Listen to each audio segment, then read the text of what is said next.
Hey, this is Heidi Dawson. If you love all things health and wellness and style of any kind, hang out here with me each week. I'm obsessed with never ending improvement, and it's all in an effort to help each one of us live a wildly successful lifestyle. Subscribe today so you don't miss a thing. Hi, guys. Welcome to episode 465 of the Wildly Successful Lifestyle Podcast.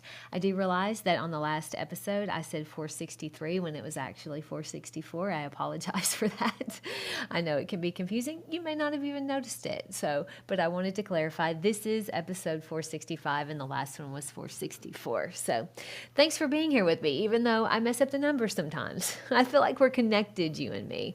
We're in some way on the same vibration when we spend these 10 minutes together twice a week, and it fills my cup to know that. So thank you. I hope I'm also filling your cup a little bit as well. Now, we're all teachers to each other. I was listening to the meditation out with Jeff Warren this week, and he says that life is like a big river that we're all on together. And sometimes you're the one warning about a big rock coming up, and sometimes you're the one being warned. The idea that I can learn something from anyone I meet has me looking at everyone differently. And it has me also being proud of us as a whole, because for the most part, we all just want to love and be loved. And if you've ever been inclined to be a people pleaser, or someone who is always making yourself small so that other people have space, or maybe you're a mom or a dad or a daughter, or let's go way more general, a human being in just wanting to be loved and wanting to give love. If you are one of those people, this episode is for you. All right, so we went out to dinner for one of our 2 nights eating out a week this last Thursday evening. If you've been listening, we've been cleaning things up around here, and we're really trying to eat super clean 80 to 90% of the time. And you can't do that and eat out as much as we were. We were eating out way more than we are now. So my little sister Molly was in town, and we wanted to take her to one of our favorite restaurants. It's called Napa Cafe, and it is so yummy. If you're local, you should go. And even more than yummy, the service is top notch, and the environment is so lovely. So we were really enjoying our dinner when the owner, her name is Glenda, came over to our table to visit, which she often does with all the tables. She closes the restaurant for 2 weeks during the summer so everyone can have summer vacation, and this was their first day back. So it was really, you could tell that everyone was refreshed and glad to be back. So we were talking about how nice it was for them, and she said, I used to be open all the time, even for lunch, and financially it was really a good thing for me. But she noticed that she wasn't happy, and so she asked her accountant to audit and see how financially beneficial lunch actually was to the bottom of the line of the restaurant, because she said she was hoping it would come back that lunch wasn't making that much money for the restaurant, because she really wanted to only be open for dinner. Well, her accountant came back and said, lunch is a huge moneymaker for you. You must stay open during lunch. And besides that, you have a lot of patrons that love coming here for lunch. Well, she was really disappointed at that answer. That's not what she wanted to hear. So she went home and she did a pros and cons list. She's telling us all this at dinner.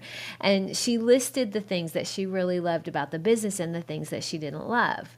And the restaurant does very well, but she wasn't happy because she was literally working every waking moment. Now, she ultimately decided that her happiness mattered too. It wasn't always about the money or other people. So she is no longer open for lunch, and they are completely closed Sunday, Monday, and Tuesday. So she and her staff have all of those days off. It really, you can tell, breathes new life into her, and it gave her even more that she could pour into the restaurant, and you could really tell that. Her staff is the same it's been forever, and we know why. It's because she takes care of them. And even more importantly, she takes care of herself so that she isn't a burned out, frazzled boss. She's actually excited and looks forward to coming to work. I remember one time before when we were in there, she said, I was asking her how she was, and she said, I love so much what I do. I'm excited every day to wake up. And that is just refreshing to hear. And now we know why. She's running the restaurant. It is not running her. And I think that's a lesson each one of us has to learn at some point or another in life. Your peace is more important than anything else. And you're the only person that can allow that peace. Peace will never come from chasing. It comes from a knowing that everything is working out as it should, and life is always working in your favor. The funny thing is, the more peace you have, the richer your life will be. The more peace you have, the more things you want are just attracted to you, like a magnet. Glenda stopped chasing money, and now she has time to swim in her beautiful pool with her cat. Yes, her cat. It gets in the pool with her. But she wouldn't know that if she hadn't taken the step to truly give herself peace by choosing to run her life, not having it run her. There are a lot of things in life that will run you if you aren't careful. Your kids, your job, your elderly parents, your compulsive habits. I mean, you think you're being selfless, but you matter too. When any of those things run you, you eventually will grow resentful and bitter. And then life will hand you the equivalent of resentful and bitter. Or you can decide to make a pros and cons list like Glenda of what you really feel fulfilled doing, of what you love, and also the things that are sucking the life out of you.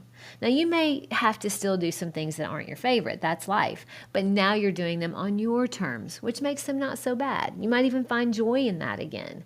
My grandparents lived with my mom and dad. They lived with my mom and dad for 20 years as they got older. One of the things that made that life sort of intolerable for everyone was my parents having to bathe them as they got really old. So they found out that Medicare actually pays to have a nurse come in, and they'll bathe them a couple times a week and do some other things around the house.